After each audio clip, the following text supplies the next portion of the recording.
Yes, all students, a very good evening and welcome back to Enlightened Educators. So, ಒಂದು doubt ಬಂದಿದೆ ಮೀನಾ ಅವ್ರ ಕಡೆಯಿಂದ. Ma'am, undertaking form 18 ಸ್ಕೀಮ್ಗೆ paper ಬರೆಯೋದು fill up ಮಾಡಬೇಕಾ? C one who's in 15 and 17 and who's writing their examinations, their equivalence is 18 scheme only as you all know. But ಅದು ನಮಗೆ V2 ಕಡೆಯಿಂದನೂ ಇನ್ಫಾರ್ಮ್ ಆಗಿಲ್ಲ. ಅದಕ್ಕೊಂದು ಸರ್ಕ್ಯುಲರ್ ಬರಬೇಕು V2 ಕಡೆಯಿಂದ. ಬಿಕಾಸ್ 21 ಆಲ್ರೆಡಿ ಸರ್ಕ್ಯುಲರ್ ಬಂದಿದೆ ಅಲ್ವಾ. 21 ಸ್ಕೀಮ್ ಮ್ಯಾಪ್ ಟು 22 ಸ್ಕೀಮ್ ಅಂತ. ಬಟ್ 18 ಸ್ಕೀಮ್ಗೆ ಯಾವುದೇ ಥರದ ಒಂದು 15 and 17ಗೆ ಯಾವುದೇ ಥರದ ಒಂದು ಬಂದಿಲ್ಲ.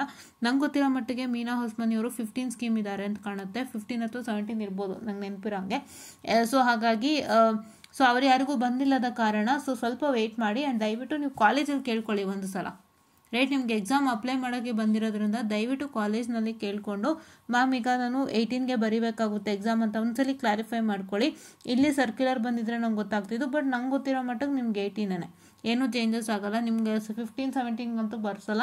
ಒಂದ್ಸಲಿ ಕೇಳಿಕೊಂಡು ಕಾಲೇಜಲ್ಲಿ ಯಾರೇ ಆಗಲಿ ಒಂದ್ಸತಿ ಕಾಲೇಜಲ್ಲಿ ಕೇಳಿಕೊಂಡು 15 and 17 ಸ್ಕೀಮ್ ದಯವಿಟ್ಟು ಕಾಲೇಜಲ್ಲಿ ಕೇಳಿಕೊಂಡು ಅಂಡರ್ಟೇಕಿಂಗ್ ಫಾರ್ಮ್ನ ಫಿಲ್ಔಟನ್ನು ಮಾಡಿಬಿಟ್ಟು ದಯವಿಟ್ಟು ನೀವೇನು ಮಾಡ್ತೀರಪ್ಪ ಅಂತ ಹೇಳಿದ್ರೆ ಆದಷ್ಟು ಬೇಗ ನೀವೇನು ಮಾಡ್ತೀರಪ್ಪ ಅಂತ ಹೇಳಿದ್ರೆ ಎಕ್ಸಾಮ್ಗೆ ಅಪ್ಲೈ ಮಾಡ್ತೀರಾ. ಓಕೆನಾ? So this what is all for today ಅಂತ ಹೇಳ್ತಾ I will just end the session. Thank you.